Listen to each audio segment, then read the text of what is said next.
And we're in, baby. All right. You want to throw up a I'm Facebook? already on it. Man, my man.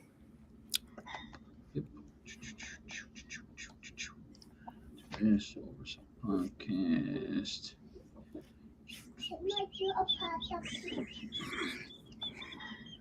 Okay, here we go.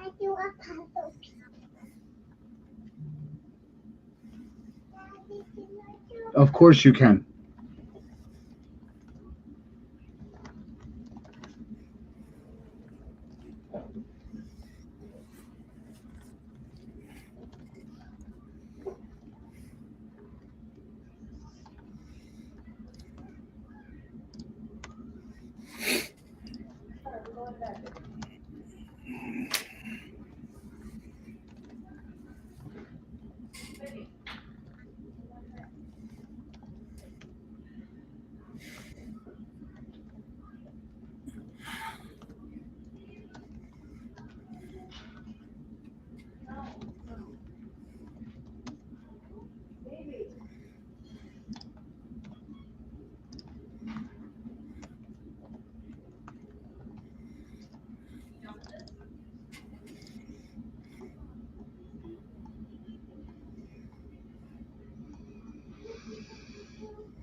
Do, do, do, do, do. Do, do, do, do, do. Hmm. All right. Let's hit it. You got that up? Yeah. Oh. All right. Ladies and gentlemen, welcome to the Oversell podcast, the greatest wrestling podcast in the universe. I'm here with the captain. We are talking about some light news from this week that we got, and we are going to be going over our Mount Rushmores of the wrestling business. Mm. So, real quick, let's start with What up, Brad? the inevitable Thanos is coming to the WWE as Roman and Solo Sikoa go up against Sami Zayn and Kevin Owens at Night of Champions for the tag team belts. They're doing exactly what no one except for you wanted them to do. Thank you. Thank you. Roman 4 belts. Here we come, baby. First off, this was it's a crazy enough announcement because as we were talking about last week, that we didn't think that Sammy and KO were going to be even able to compete at Night of Champions. Traditionally, Sammy has not been welcomed by Saudi Arabia due to his Syrian background. And KO has, except for the first time he went, I believe every time after that, he's stood by Sammy and not going as well. And they were always very vague about what that was about. Like, even when Sammy was asked, he was basically like, I wasn't invited to go and I don't ask any questions. That's it. That's all it is. Yep. You know, so we don't know if it was Saudi Arabia saying no, if it was WWE saying no, if it was Sammy saying no. So, but here we are, 1 week out from Night of Champions, and apparently we're getting Roman and Solo versus Sammy and KO. So, this is. And it couldn't be any sweeter, my boys. It's frustrating, Brad. It really is. It really is. It's not, guys. I don't know why you guys keep saying that, but let me tell you something. It's the greatest thing they could ever do. Okay? There's no storyline. There's no storyline going on right now except the bloodline. Let me take it back. There's no storyline that matters right now other than the bloodline. And once they give the consolation prize to AJ or Seth Rollins and bury that belt anyway, doesn't matter. They need Seth to make it a popular belt, by the way. I mean, it's got to be Seth. I'll agree with you on that. It does have to be Seth. Only thing that matters is that Roman has all the belts. And I'm telling you, I said it. I was on this blogger, this I page, was, Brad. this whole page, whatever they were talking about it. Everyone's going down the line. Everyone's destroying the fact that like Roman has the belts, right? I'm gonna stop watching wrestling. I'm done. You know what I wrote? I said, guys, stop bitching. Roman 4 belts is coming, and if you guys don't want him to have the belts, somebody should beat him. Hashtag acknowledge our tribal chief, and that's it, guys. It's as simple. Honestly, they should Hate you reset so all the much. belts. They should give him all the belts and make everyone beat him one by one to see if they can earn the belts because he's the only real champion in WWE. That's how I feel about it. Acknowledge. It's so frustrating. And we were talking about before we went live that Seth may have gotten a little bit of heat because he was talking about on Sportskeeda that Roman having all the belts isn't such a great thing. So I'm not acknowledging. I'm not putting a finger up. It's not happening. Stop. I'm Just listen. stop. It's so disrespectful of you, but it's fine. Go ahead. You're that type of guy. Disrespectful guy. Just it's really incredible. And by the way, back in the day, the tribal chief would have never let you go without acknowledging him. You'd have been punished for that. It's fine though. Yeah, it's fine. I'm not worried about the tribal chief. How's he going to beat me while he's holding 27 belts? Hey, you know what? He'll have his minions do it for him. Yeah, his minions. His minion. His, So obviously this is to set up the bloodline civil war that's going to be happening, right? So it's just, but tying all the belts up with Roman, I think, is ultimately going to be a bad move for them. I really do, because it's going to get stale. It's going to get stale after a while. It's already getting stale. It's already to the point where no one cares about the belts that Roman has. Everybody's way more interested in the World Heavyweight Championship. You can sit there with that smirk on your face all you want. You know I'm right. No one cares. It's a joke. There's no one, because at this point, no one even cares who Roman's next opponent is. They're more worried about Seth winning the World Heavyweight Championship. Let me tell you something. You want to know why SmackDown does better numbers percentage-wise on views? Because Roman's on that show. And you want to know why? And even with the firepower that Monday Night has, because I actually like their roster a lot compared to SmackDown's. Yeah. The fact that there is nothing truly appealing, and you can look that up yourself, Google it. The fact is that whether or not you like it, or I like it, or anybody else likes it, Roman is currently the draw. Seth Rollins is super fun to watch, and definitely I would view as the best wrestler in the business right now. And he's like beyond over, whatever beyond over is, that's what he is. And he's the guy, right? Like we said it. We feel the fans believe he's the face of the organization, but the organization believes Roman's the face, right? Agreed. I'll agree with you on that 100%. But without this, the thing of it is that it's whether or not it's history. And it's whether or not everybody every week says the same thing. What's historic about this? The run. And okay, but you don't need the tag. You don't need the tag titles for the run, though. No, but the tag title, they're going to do something to split them up. They have to. You can't unless you unify them. I think we agree with that. Like they do have to figure out what to do with the tag titles, because they can't keep them as one. They need a tag champ on each brand. They just have to have one on each brand. Absolutely. And by the way, it's an injustice, because just like our drafts, you went heavy with tag teams. SmackDown went heavy with really good tag teams with no belts. Yeah. So the belts have to come over in order to give those teams a real shot to, get over, because the Usos don't have to have belts to get over. No, they're great in the ring. People love them. They get a good pop. They're good on the mic. They're fun. They're energetic. There's a storyline no matter what. They're going to be fine.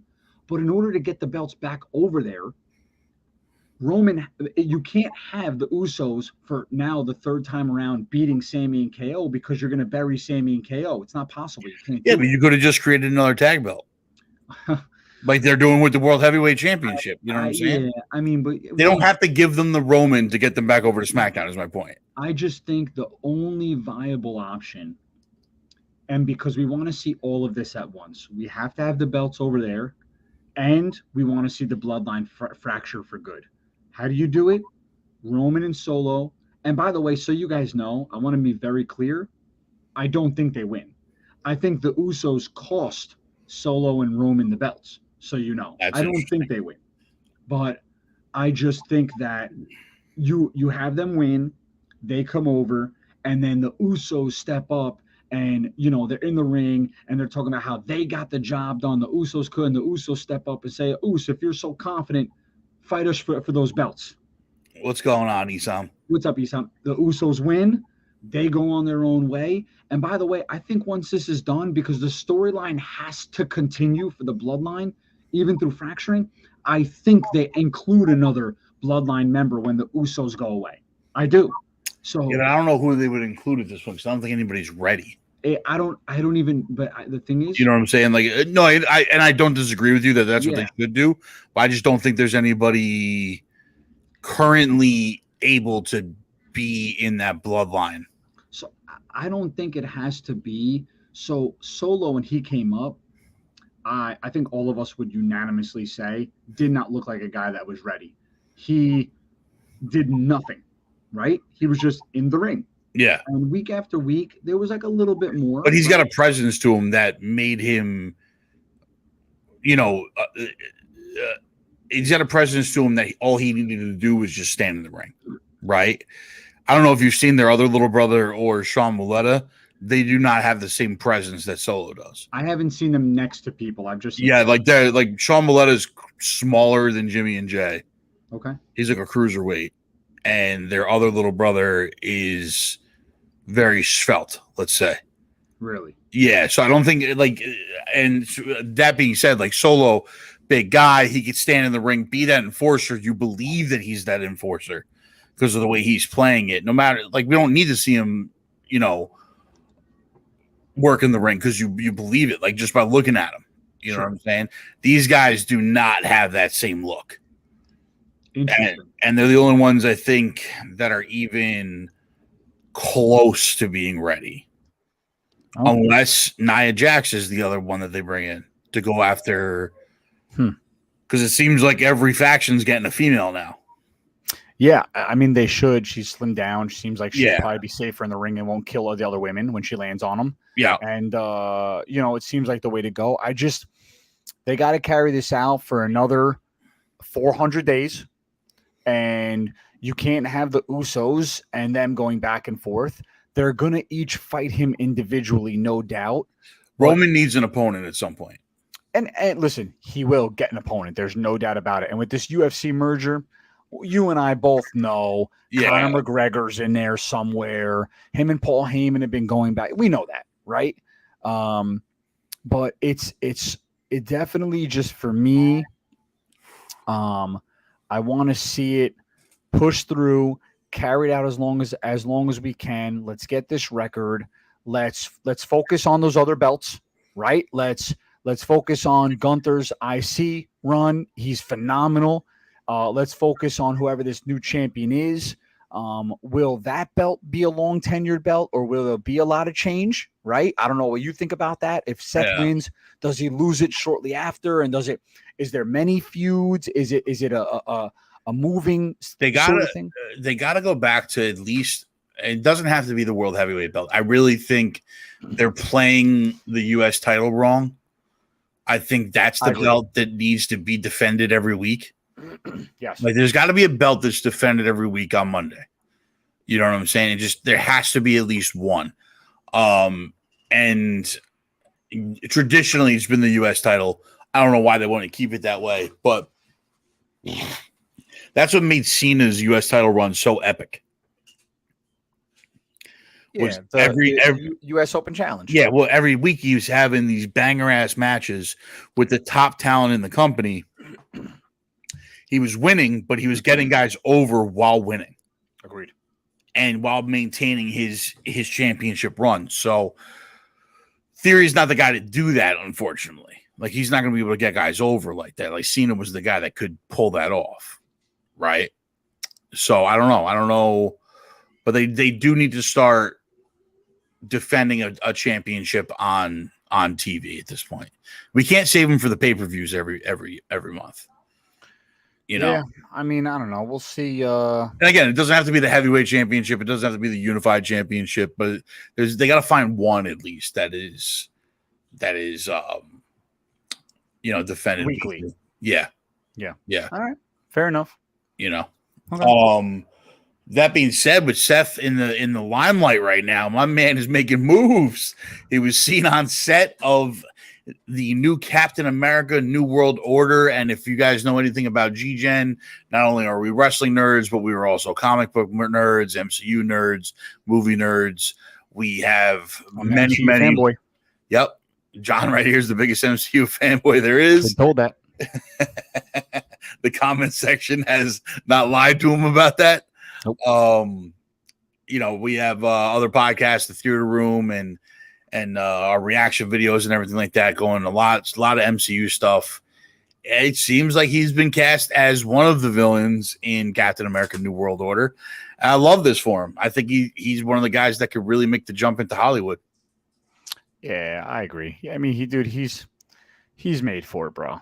Listen, I can tell you right now, before Roman Reigns was the new Roman Reigns and doing good things, he was getting roles in Hollywood.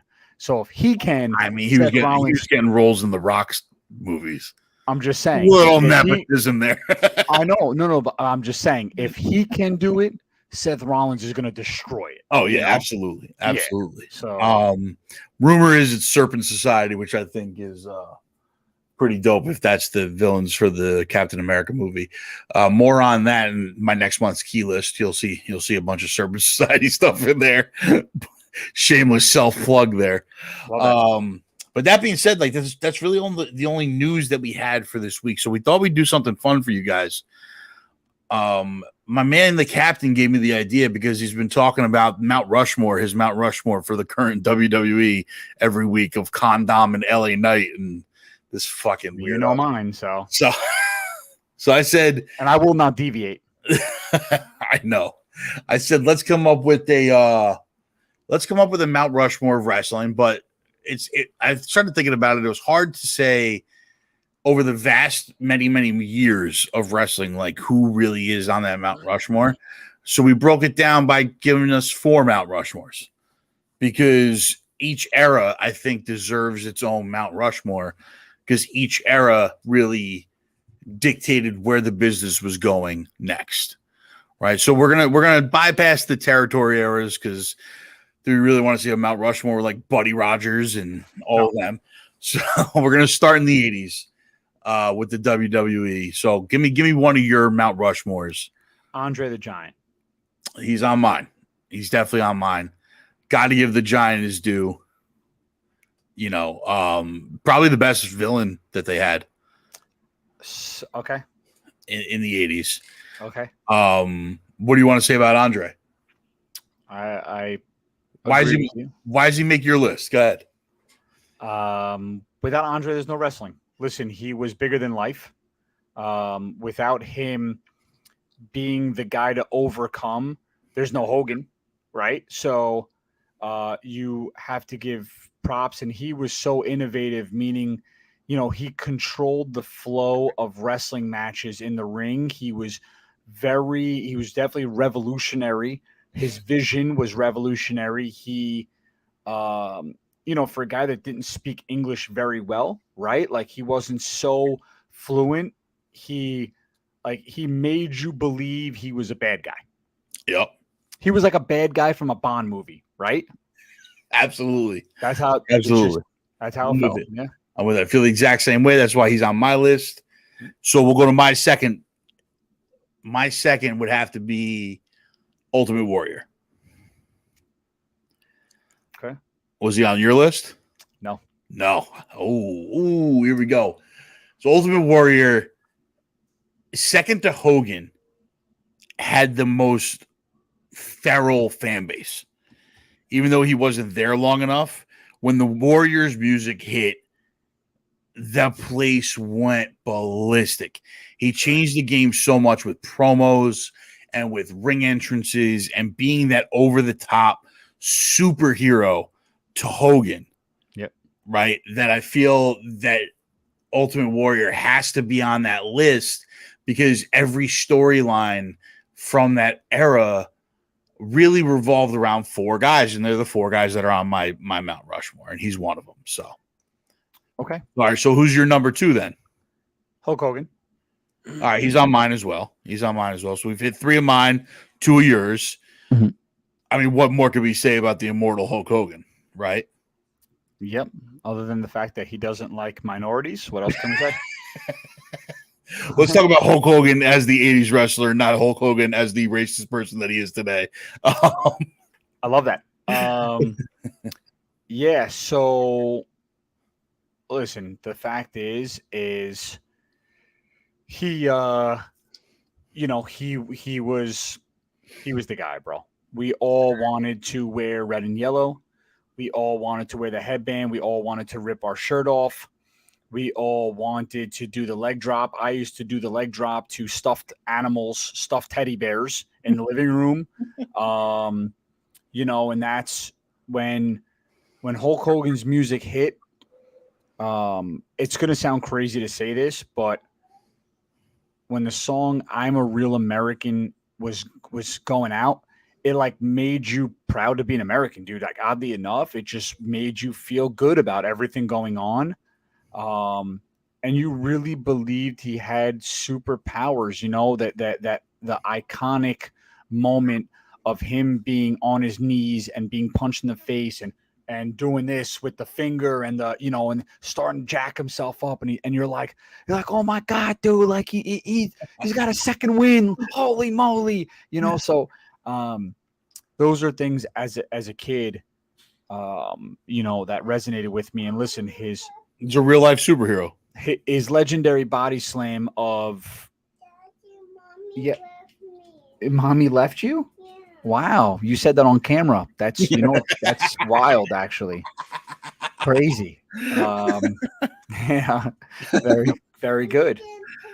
She didn't pick you up. That's tragic. Really. You know what we call that, honey?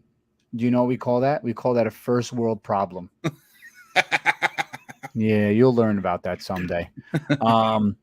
So yeah, that body slam of Andre. That's it. Passing of the torch. Hogan's got to be on the Mount Rushmore, especially from the 80s. Got to be. So far we got Andre, Ultimate Warrior, and Hogan for me. My last one is the Macho Man. Macho Man's got to be on the list. Time out a second. Oh yeah, go ahead. No, we only have 2 for me.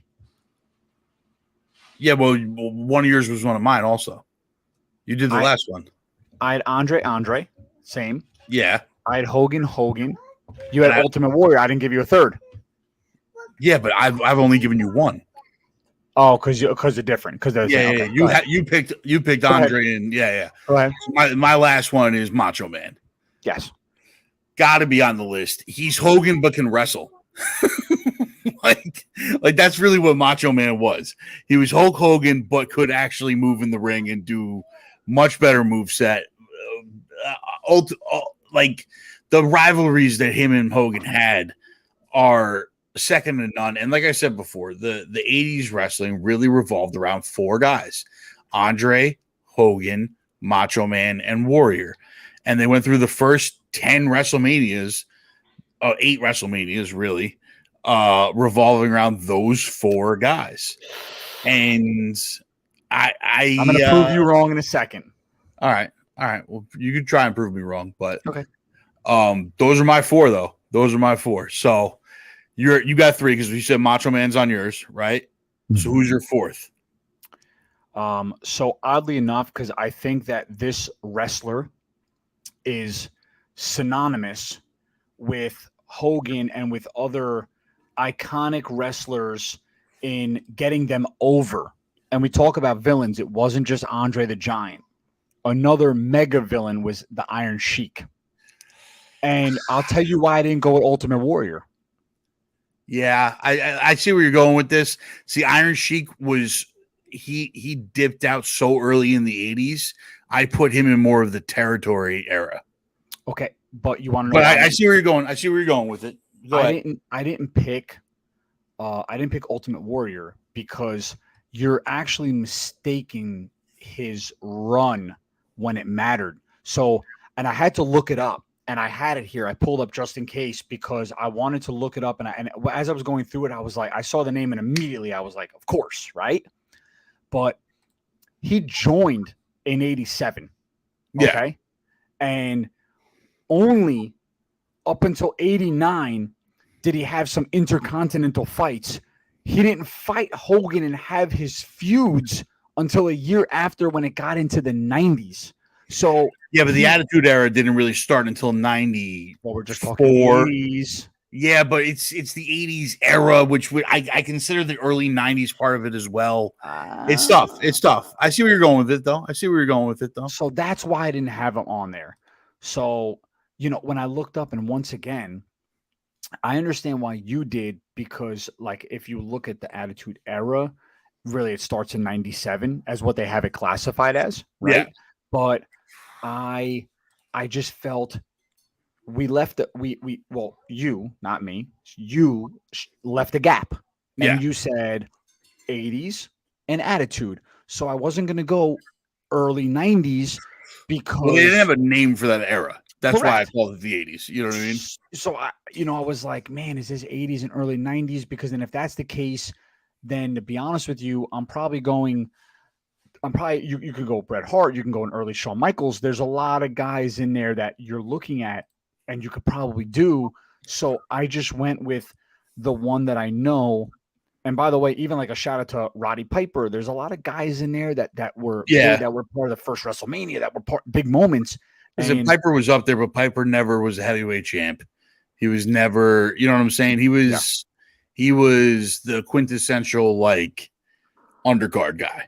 No, he was. And listen, another essentially mega villain. Like you're a legend of the business. Yeah, a legend of the business too. I'm not taking anything away from him, but for Mount Rushmore, you need that guy that the company revolves around.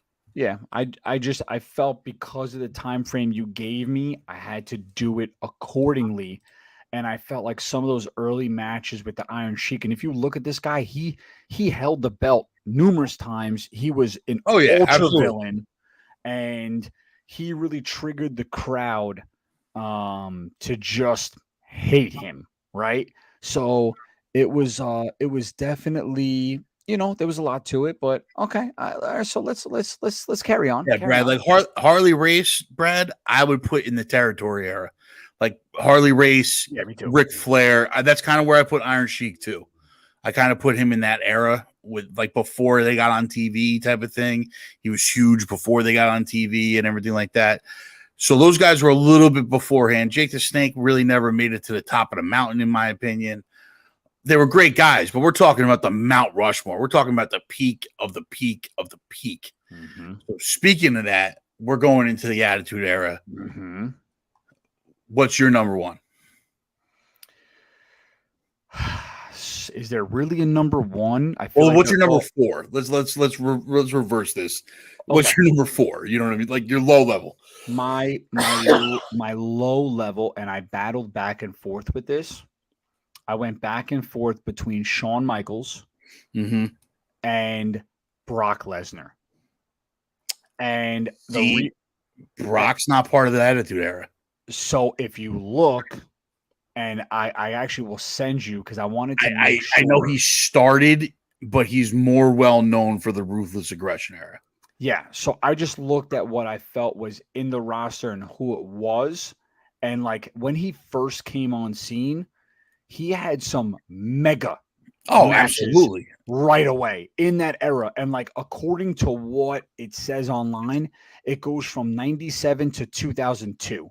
That is what they consider, like, according to WWE, Attitude Era.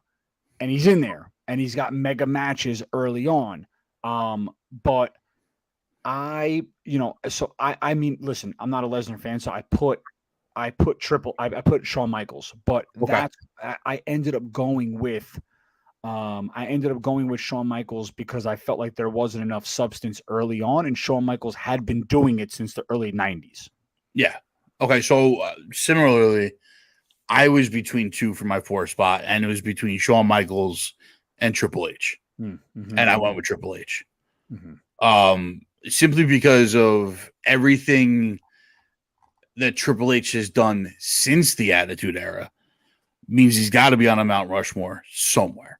Yes. And if you're going to put him on one, the Attitude Era is really where you got to put him on, because in that time they create, and this is hard because they created DX together. And if we were doing a Mount Rushmore of factions, DX number 1 on my list. You know what I mean? That's why I said that to you. Yeah. So, but as for single wrestlers, I was between Shawn and Triple H, and I had to go with Hunter on this one because because Shawn also disappeared a little bit in the Attitude Era because he had the drug problems and this, that, and the other thing. And he came back towards the end of it, and then there's that weird period in between Ruthless Aggression and Attitude Era where they didn't know what they were doing, and Shawn was a big part of that. So it's hard to say where Shawn really fits in this, not taking anything away from Shawn, but I went with Triple H as at my 4 spot. Barry Windham's another territory guy. Yeah, absolutely. Barry Windham's definitely a territory guy. Good name, though. Yeah, absolutely. So who's your number 3? Undertaker. Same. You got to give it to him, right? I didn't want to. You want to know who I really wanted on this list, but I just couldn't do it because he got there in 2000. Chris Jericho. Yeah, Jericho was a tough one for me because I wasn't sure where to put him. He might show up later in my list, but he's so effing legendary. That guy. Yeah, absolutely. But Undertaker, listen, man, he's the dead man. He spanned through so many eras. All of them. All of them. He could really be on the Mount Rushmore of all of these eras. You know, the guy's got over 30 years in the business. He had the streak in WrestleMania. You know, he changed his persona so many times in ways that some people liked, some people loved, some people hated, but he didn't give a shit. He just kept doing him, showing different looks of the Undertaker, different versions of him. Yep. You know, and he probably lived the gimmick more than anybody else, right? Absolutely. Yeah. So I think our top 3 is pretty much going to be the same, if I'm not mistaken, because my number 2 is Stone Cold. Mine too. Yeah. Yeah. And I mean, I was going to put him at number 1, but I mean, your number 1 is who? The Rock. Yeah. So let's talk about Stone Cold and The Rock real quick, because that's my number 1 as well. Yep. Because you really, like, synonymously, they go hand in hand, right? Yep. Because you were either a Stone Cold kid or you were a Rock kid. I was a Rock kid, and I was a Stone Cold kid, and it, you know, there's something about those two, the chemistry they had together, how much they changed the business in that time frame, and how much they really created probably the best rivalry of all time. Easily. You know? Easily. Insane, bro.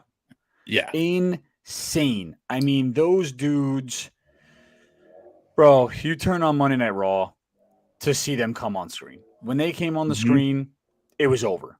There was nothing else that mattered. You were like a kid in a candy shop. You were just so excited to see either of them. It didn't matter.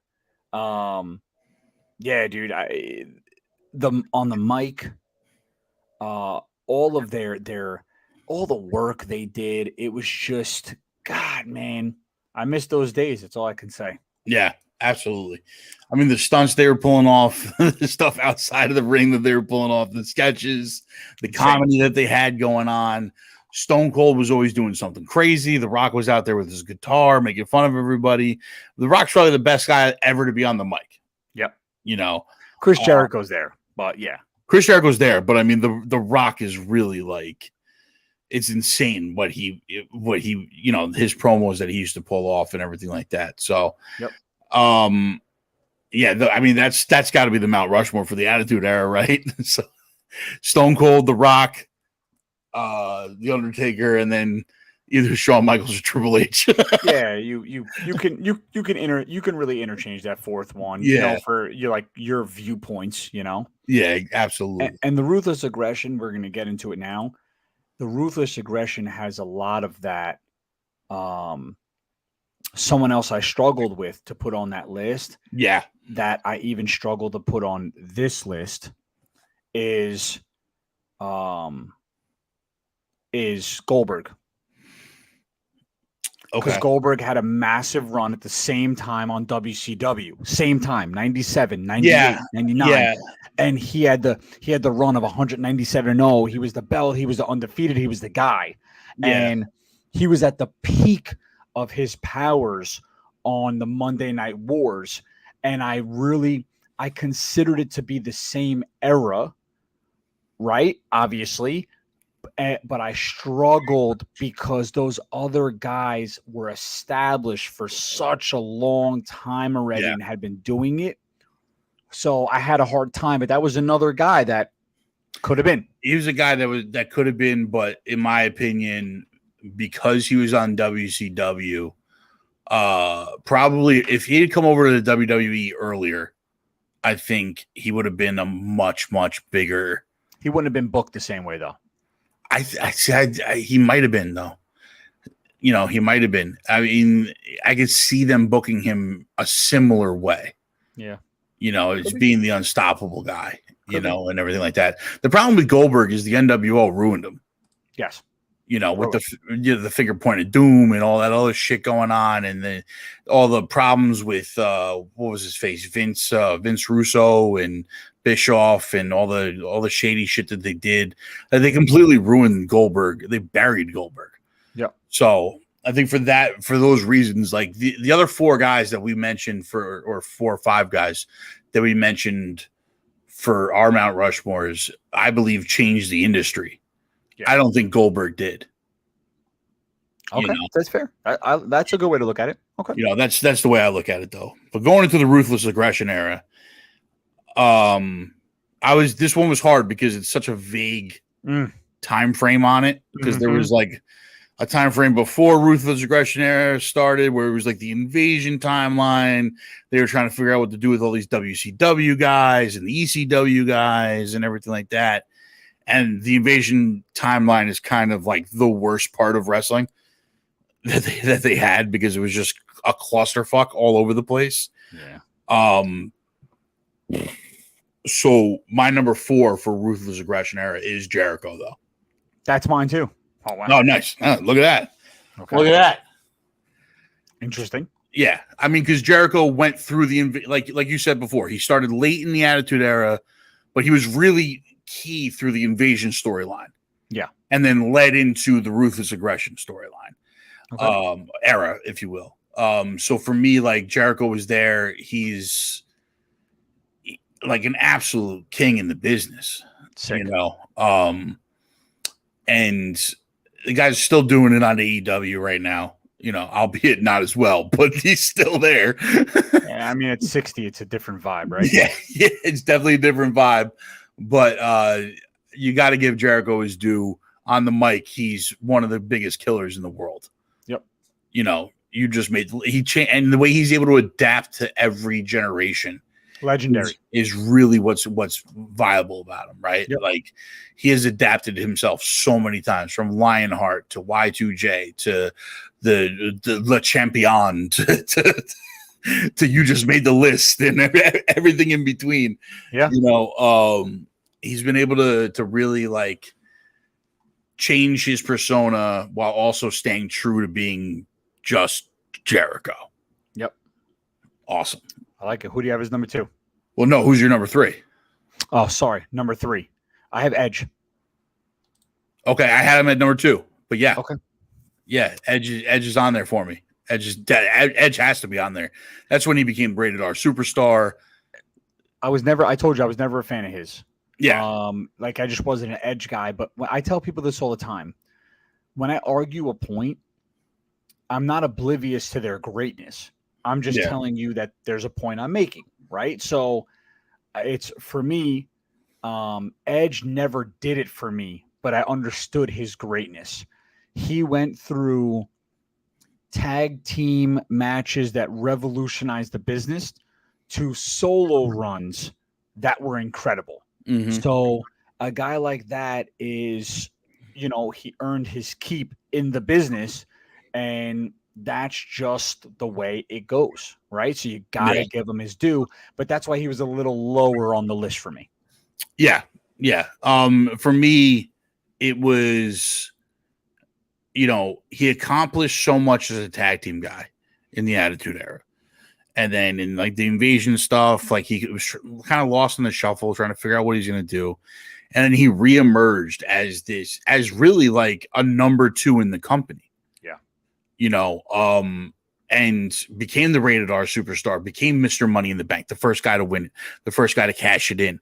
One of the greatest cash-ins of all time, and really like changed the business in that way of that someone who no one ever thought could be a main event heavyweight champion could be that guy. Yep. And really emerge from the depths of like a weird tag team that revolutionized the business, but then went nowhere afterwards. Yeah. And that's really what Edge's legacy is left with, is that's who he was, so that's why he was on my 2 spot. I'm surprised you didn't have Juventud Guerrero. Juventud. You might go Mount Rushmore cruiserweights. I might have to throw him on there, I can't stand you. Number 2, go ahead, talk to me. So Edge was my number 2, but my number 3. Oh, okay. And might be a controversial one for you, but I'm going to go Kurt Angle. Interesting. Now, the reason why I'm putting him in the Ruthless Aggression era is because he became the best version of Kurt Angle during the Ruthless Aggression era.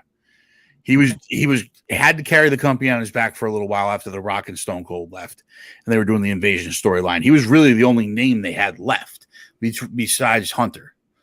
One more. Well, besides the guy that we'll talk about two more.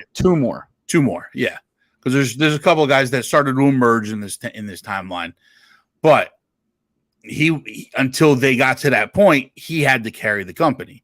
He had to go out there and do the funny promos. He had to don the little hat and be like, "I'm a sexy Kurt." Yeah, he was he went out there, changed his persona completely, became a promo guy.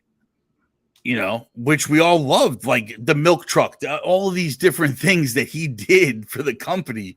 Yeah. It really, really, Stone Cold was standing in front of him when that milk truck pulled in, so he wasn't doing it alone. No, he wasn't doing it alone. I'm not saying that, but he definitely at one point during the Ruthless Aggression era, before those other guys were ready to step up into that spotlight, he had to carry the company, and he had to be that guy. And not to mention, he's gone on and been that guy in a bunch of different companies and come back and was that guy again at one point. It's fair. He was even the original Roman Reigns, because in TNA he held 7 titles at one time. Not as good as Roman, but I hear you. Not as long as Roman, but he did. He was standing there with 19 belts on him like a fucking jackass, and everybody hated it then, and they're gonna hate it again now. But go on. What's your number 2? What's your number 2? Randy Orton. So I was mixed between him and Kurt. So I thought long and hard about just the list in general, because it is a vague timeline. It is. And Randy Orton, Evolution, youngest to win the heavyweight championship in a revolutionary group, great on the mic, ended up tagging with Edge, right? At one point. Yeah. He did a lot. And because it's vague, when he started out, he had done so much during that time span, incredible feuds with Triple H. It was something where, like, as you see it, feuds with Taker, it just, you're like, this guy. Boy, he became the legend killer. Yeah. The legend killer. Yeah. This guy is if it wasn't for number one, would be number one. And we both have the same number one. Yeah, So we go both ahead. had the same number one. So Randy was a tough one for me because I wanted to put him on the list. I don't even think Kurt holds a candle to him, bro. I honestly, and this is what this is where I was going with this. Mhm. I was between him and Kurt. The Ruthless Aggression era showed us the best version of Kurt Angle. In my opinion, the Ruthless Aggression era showed us the worst version of Randy Orton. Really? I feel like he didn't become the really great Randy Orton until much later on. Like the evolution version of Randy Orton, I felt was not as good as the version that he was after Legend Killer. Okay. Like that season, like that's the best version of Randy Orton to me. Okay. So that's where I landed with that. But number one, I mean, if it's not John Cena, then who the fuck is it? John Cena. That's it. You know, Nothing but ruthless aggression. Which, to be fair, almost got him fired because that version of his character was terrible. It was terrible. But John Cena, for a 16-year span, held that business on his broad ass back. Absolutely. And you got to give props where props is due. His words are the era itself. Mm-hmm. So if he's not number one, who is? Absolutely. So, yeah. Like him or love him, hate him, whatever. John Cena revolutionized the business. Yep. He was able to make massive. He went from being the most unlikable heel to a heel everybody loved to hate to Superman. Yep. And stayed Superman for probably 12 years that he was that version of Cena, Yeah. The hustle, loyalty, respect. Every day in and out. Version of Cena. Day in, day out. Yep. He was that guy. He was the business. He was the company. And, what else is there to say about the guy, Nothing. That's it. Legend. Yep. All right, let's go to the current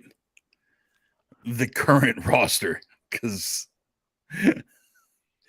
LA Knight. I'll start first. You're gonna go for LA Knight. I'm gonna go LA Knight. Go ahead. Explain yourself to our fans. No, it's easy. The guy when he steps up, the guy that's been on TV for 3 weeks. Who you never even watched in NXT is your number 4.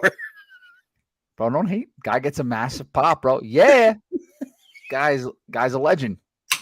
Guy's a legend. I battle back and forth with really, 4, 3, and 2. They're all up there for me. But I went with LA Knight number 4. Okay. My number 4 is Randy Orton. That's weak.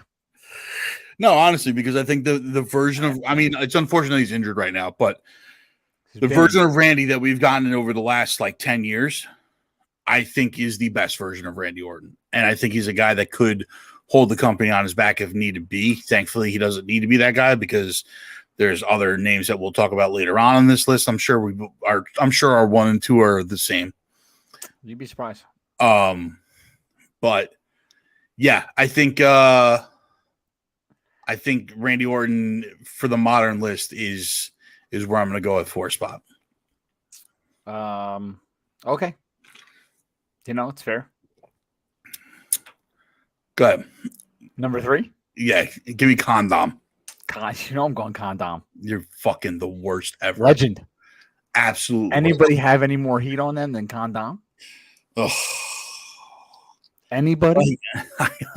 I was hoping you were going to put your shtick aside and come to me with some reality-based. I will not waver. You will not get me to waver. All right, how about this? I'm gonna swerve you here. Okay. My number 3. Okay. Charlotte Flair.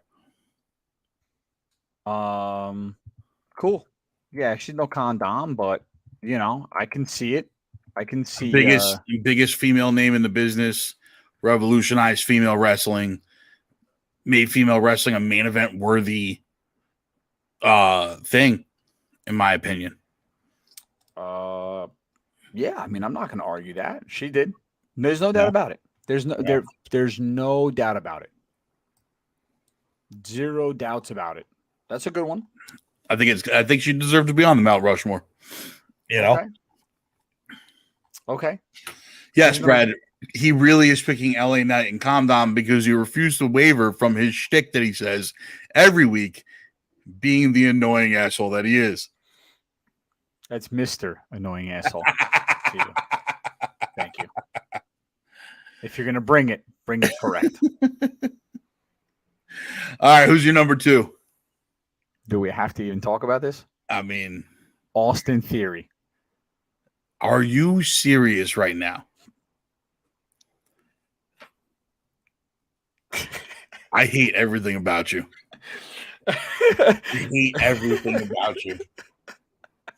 Oh, we were having such a good, serious discussion.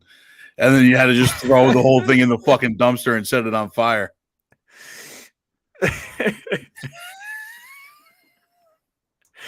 Austin Theory, what's the problem? Everything. Everything's the problem with you. What is everything is the problem with you? You pain in the ass. We both know. All right, listen. Okay. You're telling me that Seth Rollins isn't on your list. He's climbing. He's getting there soon. He's getting there soon. The most over guy ever in the company is getting there soon. I love how you can't even say that with a straight face. Well, because you're laughing. You're making me laugh, dude. It's cheating. I battled back and forth with him and The Miz, but I ended up going with Austin Theory. Oh, I'm so happy that you wound up going with Austin Theory as your number 2 for the Mount Rushmore of modern wrestlers. Seth Rollins is the number 2. He's okay. He's decent. Okay, the guy's the most over guy that's ever been in the company. All you have to do is say his name, and the crowd starts singing his music. He's decent.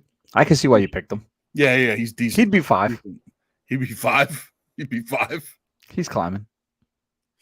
You don't want me to say number 1, do you? I mean, we both know who number. I'm agreeing with you on the number 1, so my number 1's the same as yours. I got to give credit where credit is due, and he's been holding the company on his back this entire time. Are you acknowledging him is the question? No, I'm not acknowledging him as the tribal chief. I'm acknowledging him as on my Mount Rushmore for modern wrestlers because I can appreciate what he's done.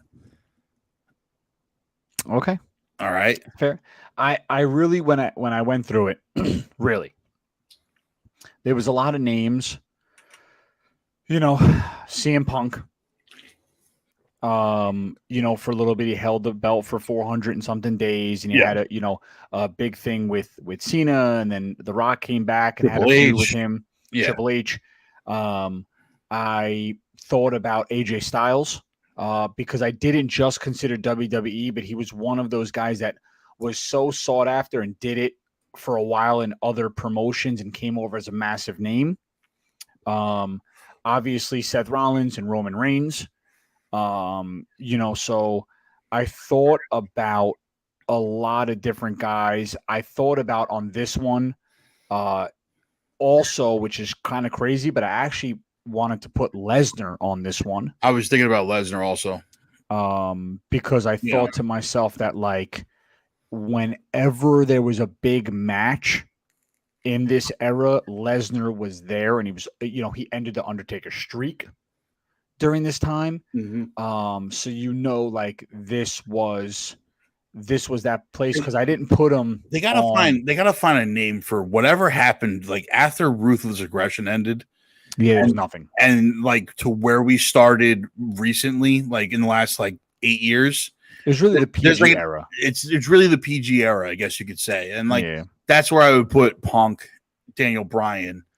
Even Orton, I would probably move to there instead because that's really where he did his best work. Correct. That's so. You know what I'm saying? So, if we had to make that PG era Mount Rushmore, I think I'd agree with you on that. Those guys would probably land more there. Yeah. So my actual list, like I said, the AJ Styles and the CM Punk, that's really, when you think about the last 10 years, and I'm trying not to think about the last year with Rollins. I love Rollins, but to be fair, the reason why he has to go up there is because, listen, he was the inaugural NXT champion. He lost in the inaugural Universal Championship, but was there. Yeah. He's now fighting for the inaugural World Heavyweight belt. He was the guy that came out of the Shield as the guy, right? He's the architect. Like he had the feud with Triple H. He was the guy doing Roman before Roman was doing Roman. Correct. Yeah. So there's there's definitely there's a list. Obviously, in all seriousness, but it's tough, man, because we really, when you think current, you get caught up in the now. Yes. It's very difficult, bro. Like that's why I think Roman deserves to be there. I think Seth deserves to be there. Oh, there's no doubt. Well, first of all, I mean, Roman, before he held a mic, was great in the Shield. Yeah. Right. He was the guy that was power bombing people. He was the enforcer. He was great. Was there ever? I mean, we love DX's entrance. The Shield's entrance was the dopest entrance of any tag team. What kills me about the Shield's entrance? Stable. Is the music. I liked it. I did. It's something about it. Like, I don't know. I liked it, but the Sierra Hotel, Indigo, Echo, Leo, Delta. I mean, I don't know. I thought it was a really innovative way, and I just love the fact that I love them coming through the crowd. Don't get me wrong. Come to the crowd and love that. Love the way they surround the ring. Like, yeah, I just liked it. I liked it. I liked it all. I mean, dude, we got, listen, we've got to see all the greatest stables in wrestling history, right? Yeah, you and I. Absolutely. But the Shield, it was like, and you saw Roman like that beast. And once we found out that he was, related to The Rock, it almost like added another, like, oh shit, but it's tough. You could even put Cena still in this, because only up to a couple years ago he was still there and fighting and all the time and whatever, and it's only up until the last few years that he really took that step back. So it's tough, man. I mean, how do you not put Charlotte, Becky, Sasha? Yeah. How do you this 100%. It's so, because I mean, listen, I was only going to put one of them on there, and that's why I went with Charlotte for mine. Yeah. Because, which makes sense. She's the biggest name out of the three. And she was the one that made headlining a WrestleMania thing for females. So I feel like she's got to be on there. And then Roman and Seth, I mean, you just can't deny it. The fourth is tough because, I don't think there's anybody else like right now that's stepped up into that spot. No, it's tough. It's tough, dude. It is really, it's tough, but CM Punk, he was gone for 6 years? Yeah. But he was in that PG era of awkward wherever, Yeah, I mean, we really should have added like a PG era Mount Rushmore into this thing, because looking at it now, I'm like, there really was that gap. I would have put Ryback in there.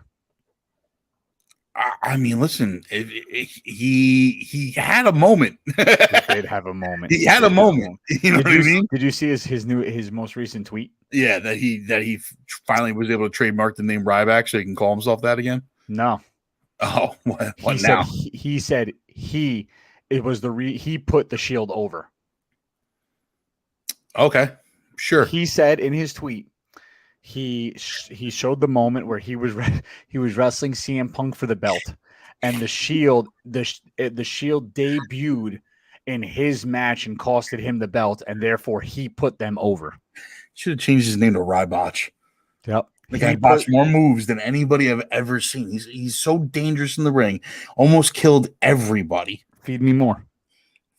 But he had that moment of feed me more, which was like the biggest thing the crowd ate it up. They loved the guy, but Mhm. he was just a dumpster fire.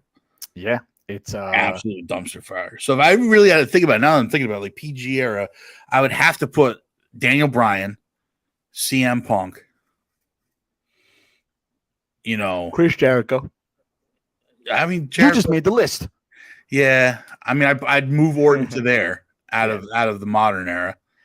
That time you just You made know. the list. The list era was fucking bro. You know how often? First of all, you know something's legendary when you repeat it yourself. Yeah, Okay? 100%. And every time somebody would look at me or say something, I would stop them and just, or if they annoyed me, I would tell them, "You just made the list," and like it just was epic. And I'll tell you how you even know even furthermore. If I watch something with my wife and she loves it, like you can get anybody. Not because it's my wife, but I'm saying like someone's watching it who's not really an avid wrestling fan. Yeah, You know? absolutely. And like she fell in love with the gimmick, and you're like, dude, if you can get somebody who doesn't care for wrestling to love this, like you're just good at what you do, man.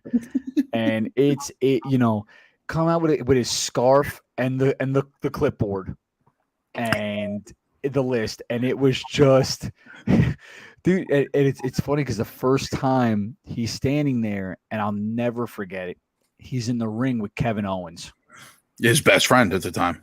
and They were best friends. and she and he said Kevin Owens said something, and Chris Jericho's like, and he clicked the pen, and Kale's like, "Don't do it, don't you do it." And Andrea's like, she starts laughing, and she goes, "What is he gonna do?" And she's like, "Is he gonna hit him with a pen?" I said, "No, he just made the list." And she's like, "What the fuck is this?" And that's it, you know. So it's dude, Chris Jericho is, God, man, I really feel so blessed to be able to watch the greatest moments in wrestling, dude. We have, man. We've been able to live through the greatest eras of all of wrestling, and it's been great. It's been great. It's really we are very lucky to have been able to enjoy it for this long.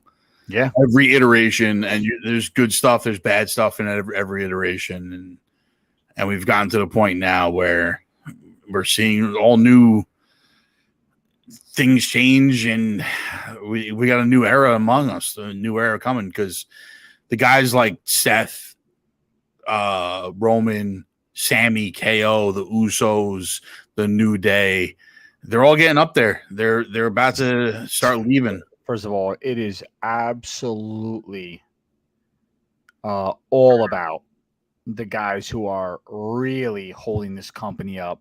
The Gunthers, Yeah, the LA Knights. Well, yeah. I mean, those guys are the guys that are going to be the next. Well, not Condom, but they're going to be the next great. No, he's not. I refuse for him to be the next great guy. So disrespectful. If you had to right now, off the top of your head, right now, what's the biggest what if in wrestling history that you could think of that you saw and said, man, what if? Put you right in the spot. Big spotlight right on you.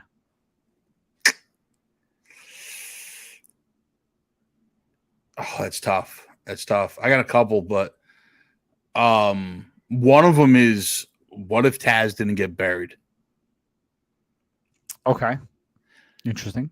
What if Taz, because Taz... If you say Taz, I would have gone with Raven, but okay. But Taz was the bigger name. Taz was the biggest name coming out of the ECW. So you remember, like, a lot of people don't remember this. What was Taz's debut?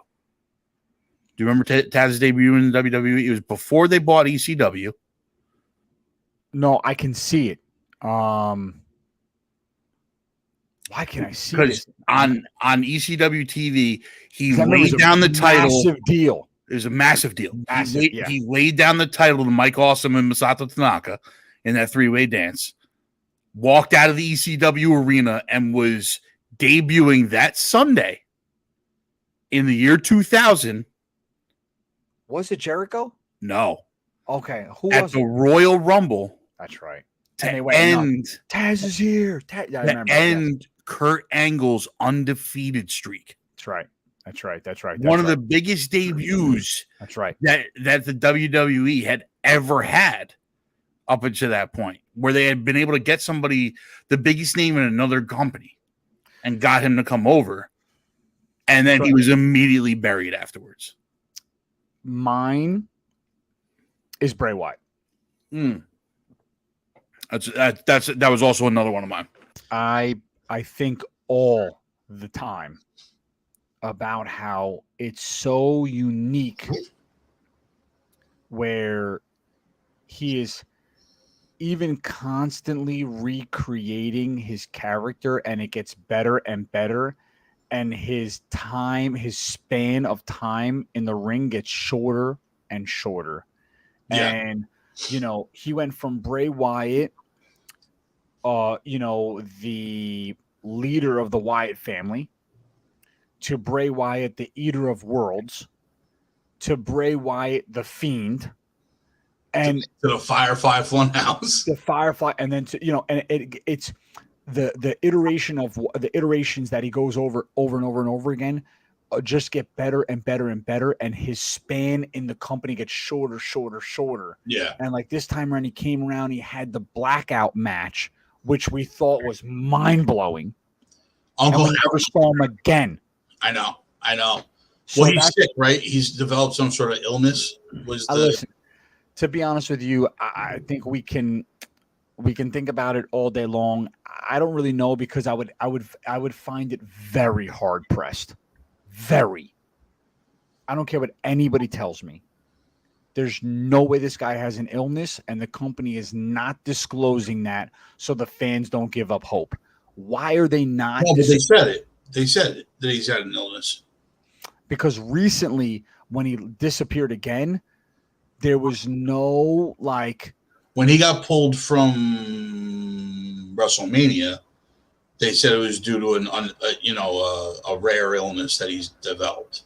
I guess, I don't know. It's a weird. Listen, I think personally, I'm hoping for the best, to be honest with you. That he had something that they're working on. They're going to get over it, and he's going to be back at some point. I hope, at least. I think what's his name dying really fucked him up. It did. Oh, it definitely did. That was the reason for the absence the first time around. Yeah, 100% the reason for the absence the first time around. And I think he was. That being said, with Cody in the company now, and Cody's connection to Brody Lee and his family and everything like that, I think Bray would be more apt to come back for something. Yeah, I mean, that's why I thought he didn't leave to begin with. I thought that he assumed, even if, because there was rumors he was going to AEW for a little bit. Yeah.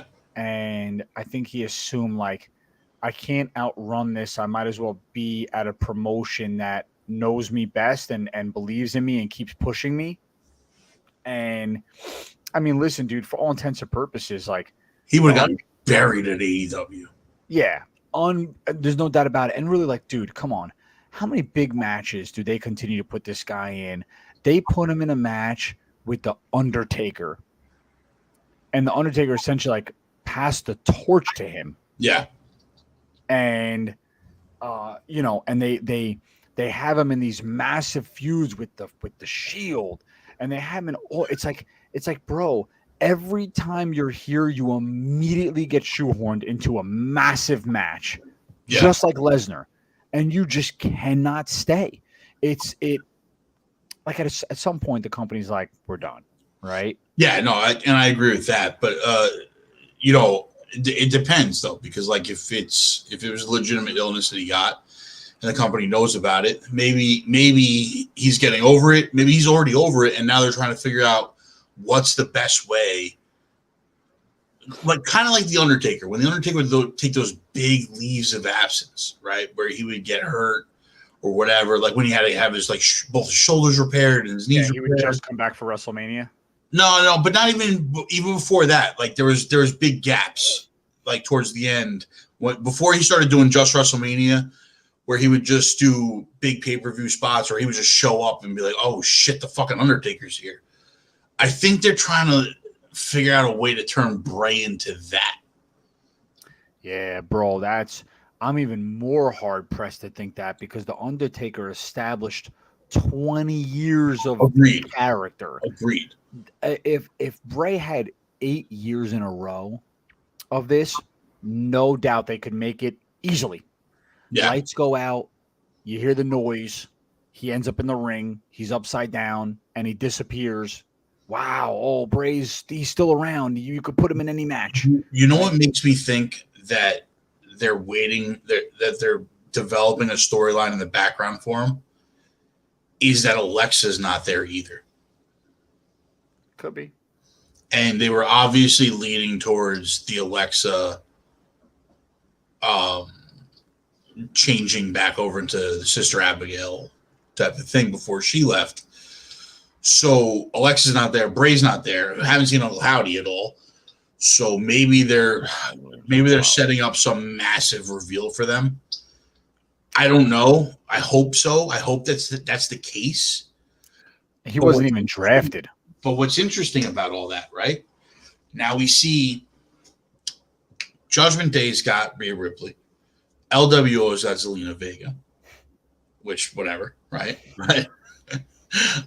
We're talking about the Bloodline possibly bringing in Nia Jax. What if they're setting up a bunch of factions with a female included in it? Wyatt family could have Alexa Bliss. You know, maybe that's what they're leading towards. The other thing about all this is there is a possibility that Vince is in way more control than we think, and Vince just doesn't want Bray there. Yeah, I mean, like that. That's why I'm saying, like, I feel like there's more. Like, I'm more inclined to think that. Yeah. Honestly, like I can't see the company, even with an illness. H loves him. Well, everybody else loves him. Listen, the guy he's awesome. First of all, he's awesome on the mic. He's awesome in the ring. We haven't seen a guy that can control a crowd and the ring and the promo and in that way. Yeah. Since The Undertaker. No doubt about it. Right. No doubt about it. Yeah, no, he's really is like the complete package. Yeah. You know, that's why I said it's like the biggest what if, because I tell you, when he won that title and he had it, and I felt like this guy is never going to lose this belt, man. Yeah. Like, that's just how I felt. I'm like, how do you beat this character, right? Like, how do you beat this type of character?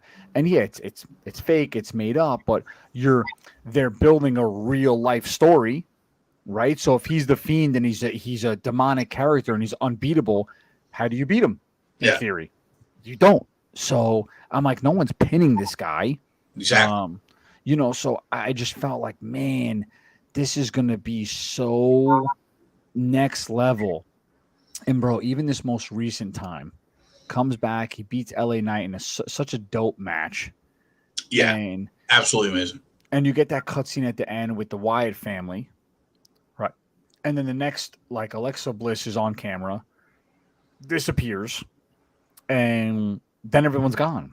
And you're like, this is why I even hate the thought of him coming back, because I buy into his character when he comes back. I get all souped up, and then I get let down. Yeah. Well, again, like, we don't know what's going on behind the scenes, so hopefully if he comes back in a major way and stays. Like, that's what we want to see. We want to see him stay for a while. But that's mega power. Yeah. Right? 100%. That's mega power. Like, you have a WWE with Rollins and Rhodes and Reigns and Wyatt, and you're like, and Gunther, KO and Sammy. Yeah, I don't even think KO and Sammy are on their level. I actually think Gunther's above them now. I think KO can be. They can push KO to be on that level. They're using him.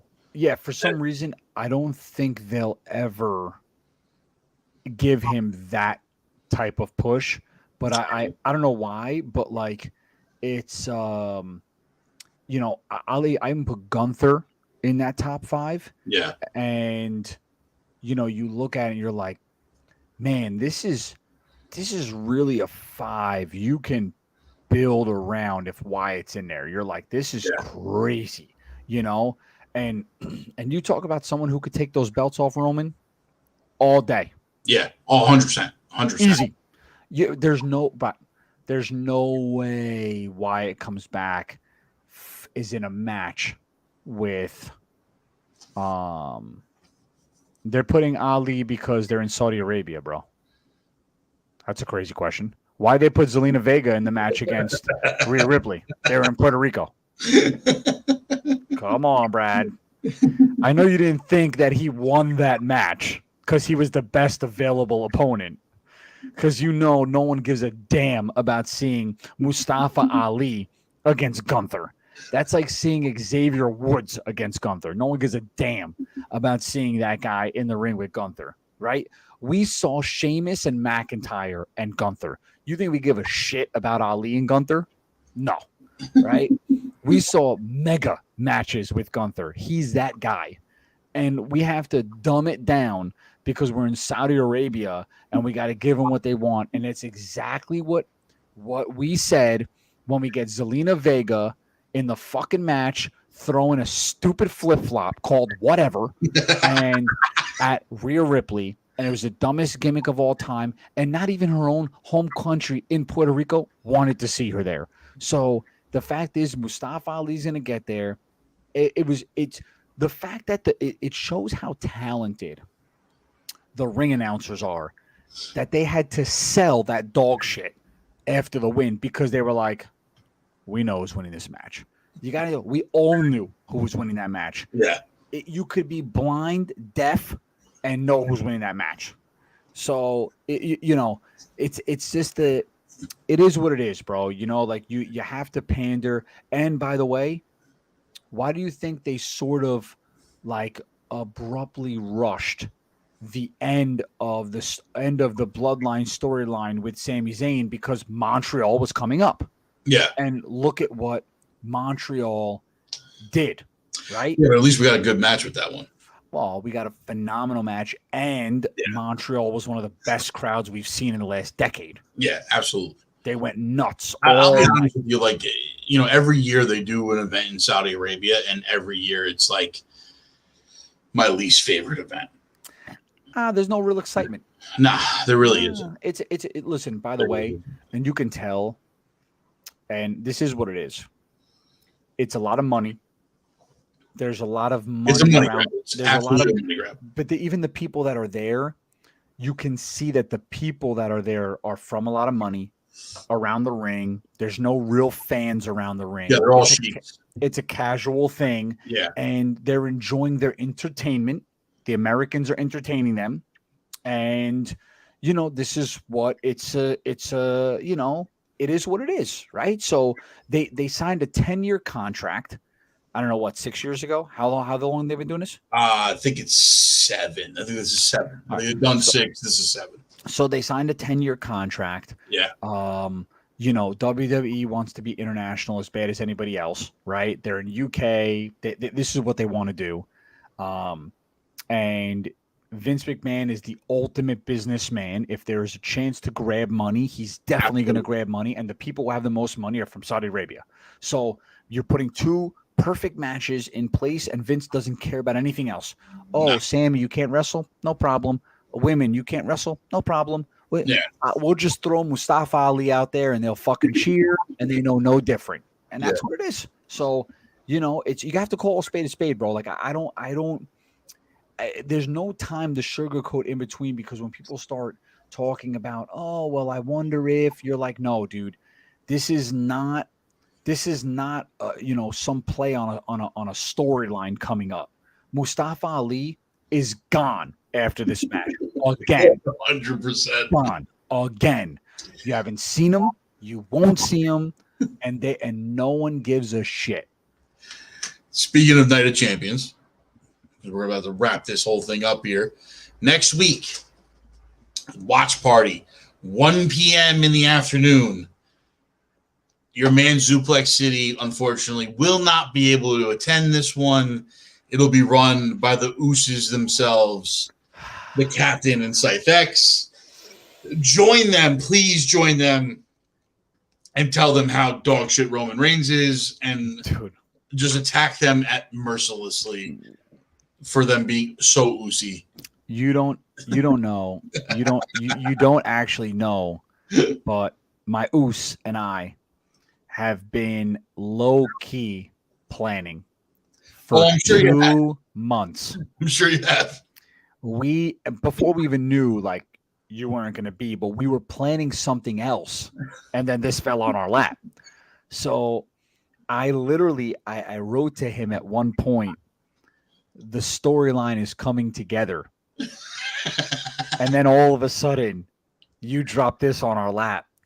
And unfortunately, bro, Kingdom Come. All right, we'll see. It is I'm letting the inmates run the asylum on Saturday. It is I unfortunately have my cousin's wedding that I'll have to be attending to. So while I'm doing that, these two Usos are going to be all over the place. Each other. They're going to be staring at each other's Usos, being Usier than Usiest have ever been. So make sure you guys tune in next week to the Oversell podcast, the end of the Oversell podcast from what I'm gathering here by Kingdom Come and everything like that. It'll be the Oos podcast afterwards. This podcast is done. It's been a good run. It's been a good run. No, this shit is gonna hit the fan. When people just look, when this turns on and it says live, and the first time they tune in, we may lose an audience. I can't wait. I can't wait to see what you guys got planned for it. Yep. But that's it for the Oversell tonight. Make sure you guys tune in next week to see the end of the Oversell podcast and the beginning of the oosification of the Oversell podcast. I'm your man, Zuplex City.